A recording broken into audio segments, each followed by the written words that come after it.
Hi, today I'd like to talk about graphing rational equations. And so the equation that we're going to graph is this one right here, and I like it in both the multiplied out form and the factored form because we can see quite a bit of things. One of the first things we like to do is maybe look for anything that we have to avoid, and we can tell that in the denominator we shouldn't let x equals 0 or x equals -5 no matter what. So we're going to have to investigate those two places. Also, we want to look for any x and y-intercepts. Sometimes that's one of the first things that we do. So if we let x equal 0, to look for the y-intercept, again, we get 0 in the denominator, which is not good. So remember when we said we had to avoid x equals 0? Well, we must avoid it. So it can't be a y-intercept. So there's no y-intercept in this problem. Next, we're going to look for the x-intercept, and that's when y equals 0. So we're going to set y equals 0 and a fraction equals 0 only when the numerator equals 0.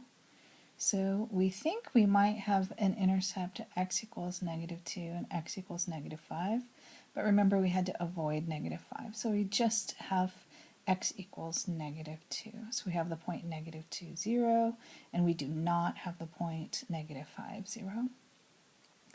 Next, let's take a limit. We're going to take a limit to those things that we thought were kind of interesting to us, those things that were unusual. And so we're going to start with a limit as x goes to 0 of this function. I remember one of the first rules for limits is if you can plug it in, plug it in. If you can manipulate and then plug it in, go ahead and do so. But our last option is that if we can't plug in the value, then we'll have to approach very, very close from the left. And we'll also have to approach 0 very close from the right. And you can tell the values that I'm using that are super close to 0 from the right are like 0.0001, and from the left it's like -0.0001. I'm just looking to see what the y value is doing. It looks like as we approach 0 we get -infinity and positive infinity on the different sides of 0. Likewise, we're going to take the limit as x goes to -5 of the same function. Can I plug it in? No, but can I factor out and plug in? Absolutely. And so we get a limit here, which is going to be a whole, whereas the other one was a vertical asymptote. And notice my whole is at -5 3/5, and my vertical asymptote is at x equals 0. Finally, we're going to look at some end behavior of this function, and that's when x goes to positive and negative infinity. So we're going to take the limit as x goes to positive infinity of the function, and likewise we're going to do so as x goes to negative infinity. I like to do that thing where I divide the fraction by x to the highest power, and so every single term in the numerator and every single term in the denominator gets divided by x squared. And we know that as x gets extremely large and it's in the denominator of a fraction, that fraction itself gets very, very small and heads to 0. So we have 1 plus 0 in the numerator and 1 plus 0 in the denominator. And so we have 1 over 1.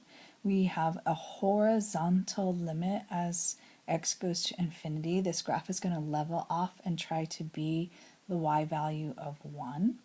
And likewise, when we do the same thing as x goes to negative infinity, we're going to get the same result. We're going to get a horizontal asymptote as x goes to negative infinity. This graph is going to level off at 1 also. Looks like I'm running out of room, so I'm going to start a new slide. So we're going to graph all of this information together, all of these clues. And again, as a reminder, we took the limit of the function to 0 from the right and the left, and we got a vertical asymptote. So I'm going to draw on a vertical asymptote, and on the different sides of 0, I'm going to indicate that I'm either going to positive or negative infinity. Next, we verified that we had a whole at -5 3/5. Our end behavior tells us that as we go off to infinity and negative infinity on x, we're going to level off at a y value of 1. We only had one root, and that was at x equals -2. And finally, I'm going to verify all of this with a sign test. So notice the interesting things on the x-axis is -2 and 0, and I'm going to plug in values between those numbers. So to the left of -2, I'm going to use -3. You can use anything that you want, and I'm only just going to look for the sign. So notice I get a positive. Then I'm going to use the value -1, which is between -2 and 0.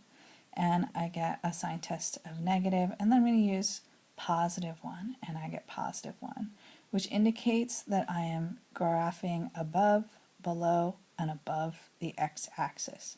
And so that's what my graph looks like. Thanks a lot.